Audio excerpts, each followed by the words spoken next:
ఎవరైనా సరే ఎంత కట్టే పాడుకోండి కానీ 10,000 పాడితే 5,000 రూపాయలు ఎప్పుడు కట్టాలండి? ఫస్ట్ తారీఖు కట్టాలండి. ఫస్ట్ తారీఖు నుంచే మందు తెచ్చుకొని ఫస్ట్ తారీఖు నుంచే 5,000 కట్టాలండి. 10,000 పాడితే 5,000 కట్టాలా? అలాగే లక్ష కడితే 50,000 కట్టవలసింది. ఉన్న డబ్బులు సంక్రోతున్నాడు కట్టాలండి. మిగతా ఉన్న డబ్బులు టైం కూడా చాలా బాగా ఇచ్చారు. అప్పుడు కట్టుకోవాలండి. రారా బాబు రారా పారా అయిపోతుంది. దేవుడి పాట 10,000 సజాన్ని ఎవరికేమో మాట్లాడుతాను. దేవుడి పాట 10,000. దాసరి దొరగారు 20,000. అవునుకోటి బోసుగారు 50,000.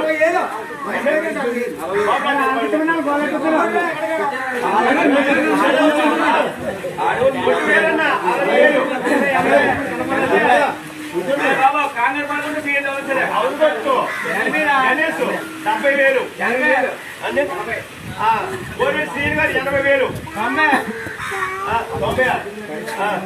మరగల సిద్ధాలు గారు 1,00,000 రూపాయలు. గోరెడ్డి శ్రీని గారు 1,10,000. గొడ్డు వేరే గారు 1,40,000. మరగల సిద్ధాలు గారు 1,50,000. మరగల సిద్ధాలు 1,50,000. మరగల సిద్ధాలు గారు 1,50,000.